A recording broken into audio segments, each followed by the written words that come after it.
Hello dear students. तो last lecture में हम लोगों ने स्टार्ट किया था यंग डबल स्लिट एक्सपेरिमेंट, जिसको हम लोगों ने कंप्लीट फिनिश किया था।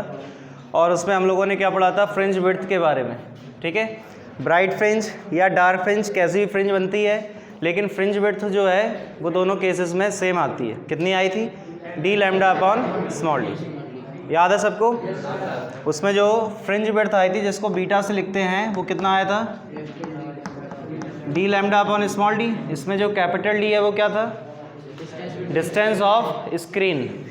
स्क्रीन कितनी डिस्टेंस पे रखी है। ठीक है, जो लैम्डा है वो वेवलेंथ है, और जो स्मॉल डी है वो क्या था? स्लिट के बीच का सेपरेशन। S1 S2 दो स्लिट हैं अगर, तो उनके बीच की डिस्टेंस कितनी है, वो यहाँ पे स्मॉल डी था। ठीक है, और बाकी हम लोगों ने एक्सएन निकाले थे दोनों केसेस के लिए, एक तो ब्राइट के लिए और एक डार्क के लिए। ठीक है, तो उस पर भी न्यूमेरिकल लगते हैं, बताया गया था ये। चलो, तो अब हम स्टार्ट करते हैं सिंगल स्लिट एक्सपेरिमेंट। क्या स्टार्ट करेंगे? Single slit experiment.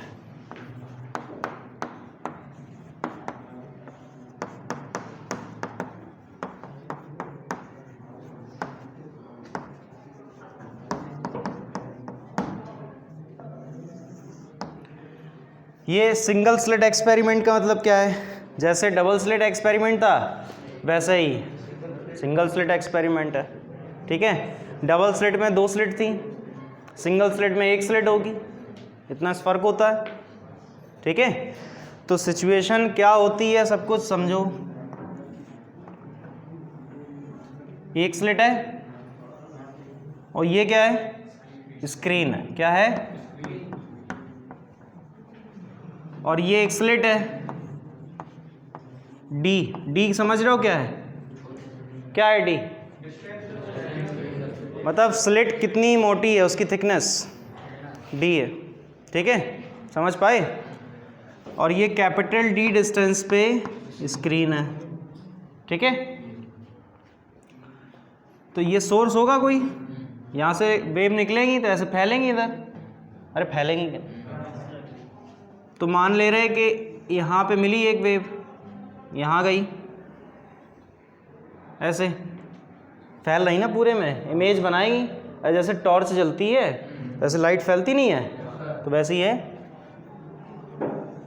ये पॉइंट क्या कहलाएगा? ये पॉइंट क्या है? क्या कहलाएगा? Central maxima.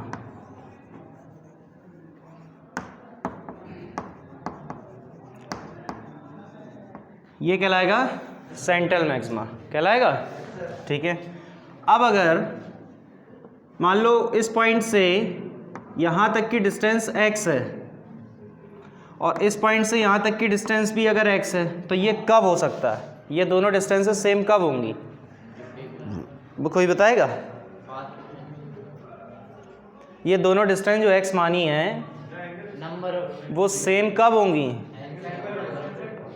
जब अगर ऊपर चौथी ब्राइट फ्रिंज बनी तो नीचे भी चौथी ही ब्राइट फ्रिंज बने। ठीक है, तभी ये डिस्टेंस सेम होगी। पता चला ऊपर बनी चौथी ब्राइट फ्रिंज, नीचे बनी आठवीं डार्क फ्रिंज, फिर तुम सोच रहे कि ये डिस्टेंस सेम नहीं है, तो नहीं होगी। समझ पा रहे? सेंट्रल मैक्सिमा से जितनी डिस्टेंस ऊपर nth ब्राइट फ्रिंज या डार्क फ्रिंज की होगी, उतनी डिस्टेंस सेंट्रल मैक्सिमा से नीचे nth ब्राइट या डार्क फ्रिंज की होगी। ठीक है, अगर डिस्टेंस सेम है तो आप समझ जाएंगे कि जो फ्रिंज ऊपर बनी थी वही डेफिनेटली नीचे भी बनी होगी, तभी वो डिस्टेंसेस सेम है।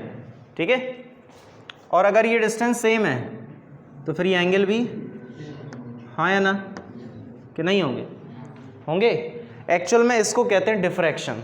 क्या कहते हैं? डिफ्रैक्शन। डिफ्रैक्शन में क्या होता है कि जब भी कोई लाइट चलती है या वेव चलती है तो उसके पाथ में अगर कोई ऑब्स्टेकल आ जाता है तो वहाँ से वो लाइट उससे टकराने के बाद बेंड हो जाती है। ठीक है, तो उसी को हम कहते हैं डिफ्रैक्शन। जैसे ये देखो विंडो पे हो रहा, अब लाइट इस पे गिर रही, लाइट इस पे गिर रही, तो वो यहाँ पे किनारों पे टकरा के क्या हो रहा है? बेंड हो रही, सीधी तो नहीं आ रही, बेंड होती जा रही। ठीक है, तो उसी को हम कहते हैं डिफ्रैक्शन। वही यहाँ पे हो रहा है, लाइट यहाँ पे गिरी या वेव गिरी तो टकराने के बाद बेंड हुई, इसी प्रोसेस कहते हैं डिफ्रैक्शन। डिफ्रैक्शन, रिफ्लेक्शन होता है एक रिफ्रैक्शन होता है। एक डिफ्लेक्शन होता है, डिफ्रैक्शन, ठीक है। तो ये समझ पाए। तो यहां हम डिफाइन करते हैं लीनियर विड्थ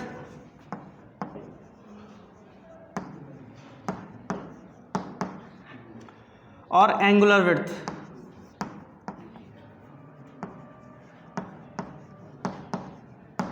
यहां इन दोनों चीज़ों को डिफाइन किया जाएगा, फिजिकल क्वांटिटीज़ को। तो लीनियर विड्थ पूरा कितना हो जाएगा बताओ, पूरी डिस्टेंस कितनी आई है 2x, कितनी है, और एंगुलर विड्थ पूरा ये एंगल कितना है 2 थीटा। तो समझ पा रहे कि नहीं समझ पा रहे, हाँ या ना बोलो, ठीक है। अब एक होता है ब्रैग्स लॉ। तो ब्रैग के according d sine theta is equal to n lambda बोलते हैं, ठीक है। हालांकि ये तुम्हारी क्लास 12 के लिए नहीं है, ठीक है, ये बीएससी या एमएससी में पढ़ने को मिलता है, इसके डेरिवेशन भी होता है इस फॉर्मूले का, ठीक है। यहाँ अगर हम n इज इक्वल टू 1 मान लें तो जो d साइन थीटा है वो लैम्डा के इक्वल आ जाएगा। तो यहाँ से sine theta is equal to lambda upon d हो जाएगा, ठीक है। अब इसमें हमने देखो आपको ये इसलिए बताया d sine theta is equal to n lambda, क्योंकि यहाँ पे कई सारे लोग सिर्फ ये डायरेक्ट बता देते हैं कि sine theta equal to lambda upon d होता है, ठीक है। तो इसलिए हमने बताया कि ये चीज़ आती कैसे है, यहाँ से आती है ब्रैग्स लॉ से, ठीक है। तो साइन थीटा इक्वल टू क्या हो गया हमारे पास, लैम्डा अपॉन स्मॉल डी। अब ये जो हमारे पास ट्राइंगल है, तो इस ट्राइंगल में अगर हम टेन थीटा अप्लाई करें तो उससे हमें क्या मिल जाएगा, देख लो आप, देख लो, नहीं मिलेगा। अरे भैया perpendicular upon base, perpendicular x है, बेस कैपिटल डी है, सो एक्स अपॉन कैपिटल डी मिल गया हमें, ठीक है। तो ये हमें मिला क्या, टेन थीटा। इन केस अगर थीटा कैसा हो तो आप लोगों को जानकारी होनी चाहिए कि साइन थीटा को थीटा लिखते हैं और टेन थीटा को भी थीटा ही लिखते हैं कि नहीं लिखते हैं। साइन थीटा और टेन थीटा दोनों को हम क्या लिखते हैं, थीटा थीटा लिखते हैं। तो इसका मतलब है कि जब थीटा वेरी स्मॉल होगा तो साइन थीटा और टेन थीटा भी इक्वल ही हो गया, क्योंकि हमने साइन थीटा को भी थीटा लिखा, हमने टेन थीटा को भी थीटा लिखा, तो इसका मतलब साइन थीटा और टेन थीटा दोनों इक्वल ही हो गए, नहीं हो गए। तो साइन थीटा हमारे पास ये था और टेन थीटा हमारे पास ये है, तो इन दोनों को इक्वल करेंगे। तो जब इन दोनों को हम इक्वल करेंगे तो क्या मिल जाएगा, x upon capital D is equal to lambda upon small d, हाँ या ना, मिल जाएगा। तो x इज इक्वल टू क्या हो जाएगा बताइए, डी लैम्डा अपॉन, सही है ना कि नहीं है, x आ गया। और x अगर आ गया तो अब हम क्या निकाल सकते हैं, लीनियर विड्थ नहीं निकाल सकते, क्योंकि लीनियर विड्थ कितनी थी 2x। तो x हमारे पास आ चुका है, हमारे पास x आ चुका है कि नहीं आ चुका है, तो रख देंगे वहाँ पे। तो हमें क्या मिल जाएगा 2 और x क्या है d lambda upon small d। तो ये जो आया फॉर्मूला वो किस चीज़ का आ गया, लीनियर विड्थ का, हाँ या ना, कोई दिक्कत है, बात समझ पा रहे, क्लियर है। अब हम बात करते हैं एंगुलर विड्थ की। तो एंगुलर विड्थ में साइन थीटा को थीटा लिखते हैं, अरे हाँ या ना। तो थीटा इज इक्वल टू यहाँ से क्या मिल जाएगा, लैम्डा अपॉन स्मॉल डी, यहाँ लिख दे रहे, ठीक है। एंगुलर विड्थ को यहाँ लिख दे रहे।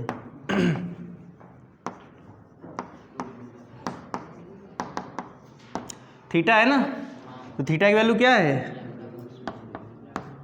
लैम्डा अपॉन, तो ये हमारे पास फॉर्मूला आ गया किस चीज़ का, एंगुलर विड्थ का। अब तुम्हें अगर ऐसा लग रहा हो कि एंगुलर विड्थ का फॉर्मूला है तो यहाँ साइन थीटा से थीटा क्यों निकाल के रखा, टेन थीटा से निकाल के रख लेते। अभी तो कह रहे थे कि साइन थीटा और टेन थीटा दोनों इक्वल हैं, तो टेन थीटा वाला वो क्यों नहीं निकाल के रख रहे। अरे भैया उसमें एक्स है ना, एक्स है, एक्स तो अननोन है ना, नहीं है। अगर क्वेश्चन हमसे सिर्फ पूछे एंगुलर विड्थ बताओ तो हम फालतू में पहले एक्स निकालें फिर हम एक्स अपॉन डी रखें, क्यों करें, हम डायरेक्ट ये नहीं रखेंगे, बात समझे। हाँ, इनकेस अगर हमें पहले से x पता हो तो हम वाला भी लगा सकते, कौन सा, x अपॉन कैपिटल D भी लगा सकते, लेकिन अगर हमें x नहीं पता तो फिर ये लगाएंगे डायरेक्ट। कुछ बात समझे? ठीक है। अब यहाँ होता क्या है कि जैसे पूरे एपरेटस को, ये जो डायग्राम तुम्हें दिख रहा है, मान लो इस पूरे एपरेटस को किसी लिक्विड में डाल दें, ठीक है, तो रिफ्रैक्टिव इंडेक्स चेंज होगा।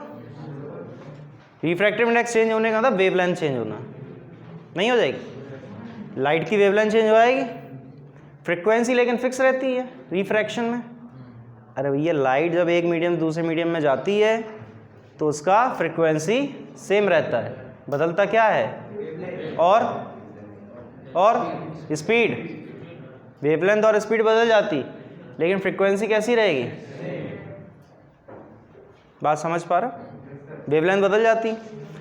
तो अगर इस एंटायर एक्सपेरिमेंटल एपरेटस को हम किसी लिक्विड में डाल दें तो उससे वेवलेंथ चेंज हो जाएगी कि नहीं?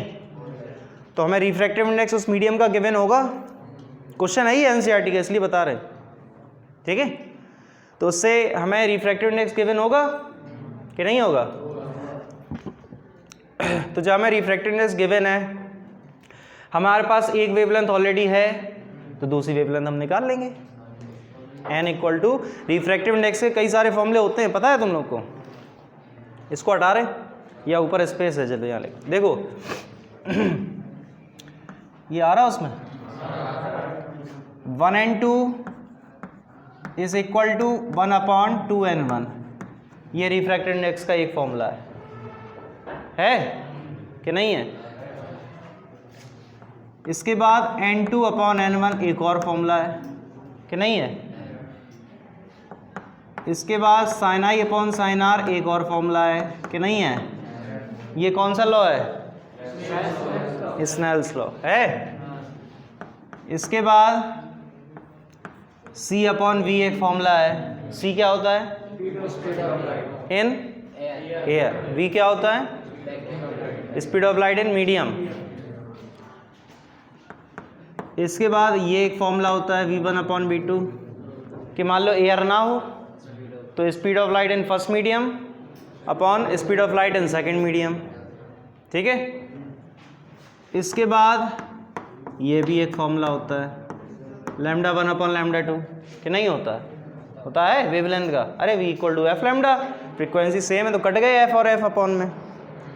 तो रिफ्रैक्टिव इंडेक्स का फॉर्मूला λ1/λ2 यूज होगा उस क्वेश्चन में। किस क्वेश्चन में? जब हम इस एपरेटस को किसी लिक्विड में डाल देंगे तो वेवलेंथ बदल जाएगी। वेवलेंथ के बदलने से एंगुलर विड्थ भी बदल जाएगी और लीनियर विड्थ भी बदल जाएगी, क्योंकि इसमें वेवलेंथ आता है। लेकिन कैपिटल डी और स्मॉल डी पे कोई फर्क नहीं पड़ेगा। क्यों? अबे किसमिस थोड़ी पानी डाली फूल गई, बात समझ रहे हो? हैं, अब ये भी कांच की स्ट्रिप है, पानी में डालेंगे तो क्या बढ़ जाएगी? चना थोड़ी। ऐसे ये भी कैपिटल डी, भाई जितनी डिस्टेंस पे स्क्रीन है उतनी पे रहेगी, स्क्रीन भी उतनी डिस्टेंस पे रहेगी। बात समझ रहे हो? क्लियर हो गई ये बातें? तो यहाँ अगर इस एक्सपेरिमेंटल एपरेटस को आप किसी लिक्विड में इंसर्ट कराते हैं तो उससे वेवलेंथ बदल जाएगी, और वेवलेंथ के बदल जाने से लीनियर विड्थ और एंगुलर विड्थ भी बदल जाएंगे। क्लियर हो गई बात? कोई डाउट है? समझ पाए? Thank you very much. आज इतना ही रखेंगे। नेक्स्ट क्लास में अब हम स्टार्ट करेंगे पोलराइजेशन। क्या करेंगे? Polarisation of wave. ठीक है, ओके।